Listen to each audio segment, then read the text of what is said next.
Rules and consequences అని ఇంగ్లీష్లో ఒక ఫ్రేజ్ ఉంటుంది, తెలుసా మీకు? రూల్స్ అంటే నిబంధనలు, కాన్సిక్వెన్సెస్ అంటే పరిణామాలు. ఈ రెండు కలిసే తిరుగుతూ ఉంటాయి ఎప్పుడు. రాజకీయాల దగ్గర నుంచి చూస్తూ ఉంటే చాలా మందికి ఈ విషయం క్లియర్ కట్ గా అర్థమవుతా ఉంది కదా. అధికారంలో ఉన్న వాళ్ళని క్వశ్చన్ చేస్తే, ఎత్తి చూపితే, తప్పు పడితే, నిలదీస్తే కాన్సిక్వెన్సెస్ రూల్స్ రూపంలో ఎదురొస్తా ఉన్నాయి కదా. ఇప్పుడు నేను ఒక ఎగ్జాంపుల్ చెప్తా. ఒక పర్సన్ ఎలాంటి సిచ్యువేషన్ ఫేస్ చేస్తున్నారు అనేది మనం మాట్లాడుకోబోతున్నాం. కాన్సిక్వెన్సెస్ ఎదురొచ్చిన తర్వాత కూడా ఆయన చెప్పిన ఒక కథ ఇప్పుడు దేశం మొత్తాన్ని కదిలిస్తా ఉంది, ఆలోచనలో పడేస్తా ఉంది, ట్రెండ్ అవుతా ఉంది అని అనలిటిక్స్ చెప్తా ఉన్నాయి. ఇంతకీ ఎవరు ఆ పర్సనాలిటీ, ఏం కాన్సిక్వెన్సెస్ ఫేస్ చేశారు, అన్నిటికీ మించి ఆయన చెప్పిన కథ ఏంటి చూద్దాం డీటెయిల్డ్ గా. Very interesting, entertaining and engaging గా ఉంటుంది ఈ స్టోరీ. చూడండి, చూసిన తర్వాత మీ ఒపీనియన్ చెప్పండి. Let us discuss.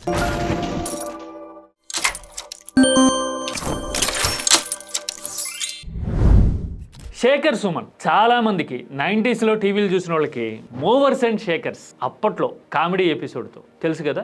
భారత్ నే 3 दिन में 5 న్యూక్లియర్ టెస్ట్. ఆ తర్వాత విలాయితీ బాబు అని ఒక సీరియల్ వచ్చేది దూరదర్శన్లో. నేను చాలా ఇంట్రెస్టింగ్గా చూసేవాడిని. విలాయితీ బాబు అంటే విదేశాల నుంచి తిరిగి వచ్చినోడు అని అర్థం. ఇలాంటివి చూసుంటాం. మూవర్స్ అండ్ శేఖర్స్ చూసి నవ్వుకుని ఉంటాం చిన్నప్పుడు. మళ్ళీ అదే శేఖర్ సుమన్ ఇప్పుడు స్టార్ట్ చేశారు మూవర్స్ అండ్ శేఖర్స్. ఉధర్ మంత్రాలయ మే కోయి కంబఖ్త్ డిలీట్ దబా దేతా. ఈ మధ్యన కీటాక్స్లో కూడా 2-3 సందర్భాల్లో చెప్పాను నేను. ఎందుకని మాట్లాడుకోవాలి శేఖర్ సుమన్ గురించి? చాలా మందికి మన జ్ఞాపకాల్లో, కామెడీలో మనం చెరిష్ చేసిన, ఎంజాయ్ చేసిన మూమెంట్స్లో శేఖర్ సుమన్ ఒక పార్ట్. మరి అప్పటి శేఖర్కి ఇప్పటి శేఖర్కి ఏంటి తేడా? ఏజ్ మారింది, ఎక్స్పీరియన్స్ పెరిగింది. అన్నిటికీ మించి ఆయన ప్రధాన పార్టీలు అన్నింటిలోనూ చేరాడు, బయటకు వచ్చాడు. అంటే రాజకీయాల్లో కూడా కాలు పెట్టాడు. అందుకోసమే ఇప్పుడు శేఖర్ సుమన్ మాట్లాడుతూ ఉంటే ఇంట్రెస్టింగ్గా, అంతకు మించి క్రిటికల్గా చూడడం పెరిగింది. జనరల్గా ఎవరు మాట్లాడినా కానీ సిస్టమ్ గురించి, అధికారం ఉన్న వాళ్ళ గురించినే మెజారిటీ మాట్లాడాల్సి వస్తుంది కదా. అంటే ఎక్కువ భాగం ఇవే ప్రస్తావనకు వస్తాయి కదా. శేఖర్ సుమన్ టాక్ షోలో కూడా ఇవే ఎక్కువ మాట్లాడుతున్నాడు. బీజేపీ మీద కౌంటర్లు, పంచులు వేస్తా ఉన్నాడు. 56 इंच की छाती के सामने 52 सेकंड का कार्टून भारी पड़ा. ఇదిగో ఇలాగా కామెంట్లు చేస్తా ఉన్నాడు. ఇంటెన్సిటీ పెరుగుతా ఉంది, రీచ్ పెరుగుతా ఉంది, ఎస్టాబ్లిష్ అవుతున్నాడు అనుకునేసరికి కాన్సిక్వెన్సెస్ ఎదురు రావడం మొదలైంది. अंतरराष्ट्रीय बाजार कितना भी भाव कम कर ले, उसके सामने झुकेंगे नहीं. ఏంటా కాన్సిక్వెన్సెస్? ధర్మేష్ అనే ఫ్రెండ్ తో కలిసి శేఖర్ సుమన్ ఫిలిం ఇన్స్టిట్యూట్ నడుపుతూ ఉంటాడు. కొన్ని వ్యాపారాలు కూడా చేస్తూ ఉంటాడు. సర్వైవల్ ఉండాలి కదా, అందుకోసం. ఇప్పుడు ఆ ధర్మేష్ నడుపుతున్న వ్యాపారాల మీద, ఆస్తుల మీద ఈడీ రైడ్స్ జరిగినాయట. ఇక్కడ ఇంటెన్సిటీ పెరుగుతూ ఉంది, అక్కడ ధర్మేష్ మీద దృష్టి పడింది అనే విషయాన్ని దేశవ్యాప్తంగా ఆలోచన గల వాళ్ళు మాట్లాడడం మొదలైంది. అక్కడతో అయిపోలా. ఏముంది ఇదంతా కామనేగా అనుకుంటారేమో, కానీ ఆ తర్వాత ఉంది అసలు ట్విస్ట్. అలా రైడ్స్ జరిగిన తర్వాత తన షోని కంటిన్యూ చేయడమే కాదు, శేఖర్ సుమన్ ఒక స్టోరీ చెప్పాడు. ఆ స్టోరీ ఏంటో తెలుసా? ఒక రాజు కథ. ఒక రాజు ఉండేవట. ఆ రాజు దర్బార్లో నిరంతరం ప్రశంసలు, పొగడ్తలు, భుజకీర్తులు తొడగటం. అంటే భుజకీర్తులు అంటే ఆహా మీరు, ఓహో ఆహా మీరంతా ఇంత అని ఇదే పని అనమాట. ఇలాంటివన్నీ ఆ దర్బార్లో నడుస్తూ ఉండేవిట. ఆయన కూడా నిజం అని నమ్మడం మొదలుపెట్టాడు. అసలు మొత్తం రాజ్యం అంతా సుభిక్షంగా ఉంది, అదరగొట్టేస్తున్నాం మనం అనే ఫీలింగ్తో ఉన్నట్ట.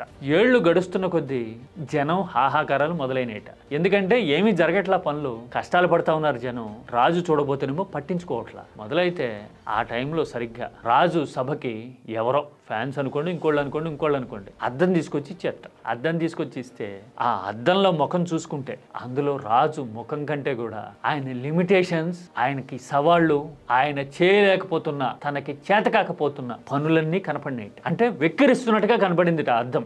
आईने में उसका चेहरा नहीं, उसकी कमजोरियां दिखाई. చెప్తున్నాడు చూసారు శేఖర్. ఆయన అంటే అద్దం కనపడింది. కనపడేసరికి రాజు తట్టుకోలేకపోయాడు. ఎందుకంటే అప్పటి వరకు దర్బార్లో మొత్తం పొగడ్తలు, వేరతాళ్ళు, బాజా భజంత్రులు, భజనలే కదా.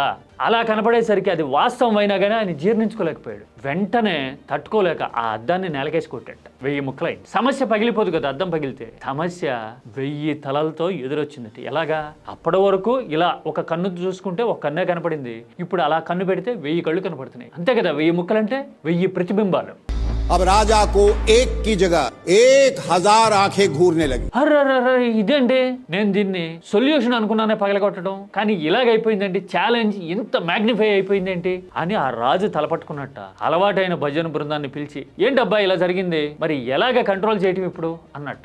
అంటే వాళ్ళు సింపుల్గా దీనికే ఎందుకు వర్రీ అవుతారు, మేమంతా లేమా, అంతా పాజిటివ్గా ఉంది, మీరేం వర్రీ కాకండి, అద్దం నిజాన్నే కదా చూపిస్తుంది. ఆ అద్దం చూపించినట్టుగా ఎవరన్నా మాట్లాడితే, ఎవరన్నా తప్పుపడితే కనుక వాళ్ళు ద్రోహులు అని చెప్పేయండి, వాళ్ళు మాట్లాడేది తప్పు ముద్రేసేయండి, సమాధానం చెప్పక్కర్లా, సమస్య పోతుంది ఆటోమేటిక్గా అని చెప్పారట. అంటే సమస్యకి సమాధానం చెప్పడం కాదు పరిష్కారం, సమస్య లేవనెత్తినోడి మీద ముద్రేసి నొక్కి పెట్టాలి అని సలహా ఇచ్చారట. సలహా ఇచ్చేసరికి ఆ రాజు అదే పరిష్కారం అనుకొని ఇంప్లిమెంట్ చేస్తా ఉన్నట్ట. కానీ సమస్య పోలా, పరిష్కారాలు రాలా, అసంతృప్తి ఆక్రోశం మాత్రం పెరుగుతూ ఉన్నాయట. మరి దీనికి ముగింపు ఏంటి, దీనికి పరిష్కారం ఏంటి అని శేఖర్ సుమన్ అడుగుతా ఉన్నాడు. జనరల్గా కాపీరైట్ ఇష్యూ ఉంటుంది కాబట్టి నేను 2-3 బిట్లే చూపించా.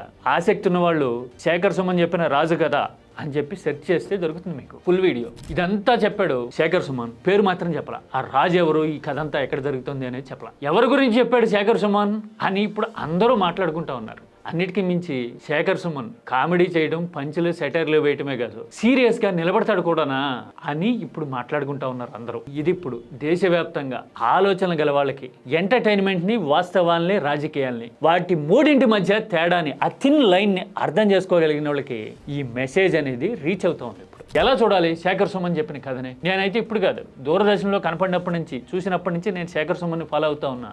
ఆయన కొడుకు అధ్యయన్ సుమన్ సినిమాల్లో పెద్దగా నిలదొక్కోలేదు కానీ వచ్చాడు సినిమాల్లోకి. తెలుసా మీకు, ఇప్పుడు బీజేపీ ఎంపీ కంగనా రనౌత్ ఉన్నారు కదా, కంగనా రనౌత్తో ఒకప్పుడు రిలేషన్లో కూడా ఉన్నారు అని బాలీవుడ్ మాట్లాడుకునేది. ఇలాంటివి వాళ్ళిద్దరి కాంబినేషన్లో అంత హిట్ సాంగ్స్ ఉంటాయి. నేనంటే సినిమాలు ఫాలో అవుతుంటా, ఎంటర్టైన్మెంట్ని ఏ లాంగ్వేజ్ అయినా కానీ అర్థం చేసుకోవడానికి ట్రై చేస్తుంటా, చూస్తుంటా, కాబట్టి నాకు ఈ స్టోరీ కంటపడింది. మీకైతే ఏమనిపించింది? శేఖర్ సుమన్ చెప్పిన స్టోరీ కామెడీనా, సీరియసా, ప్రాక్టికలా? ఈ మూడింట్లో ఏది? కామెంట్ సబ్జెక్ట్ ఓరియంటెడ్గా చేయండి. This is కిటా.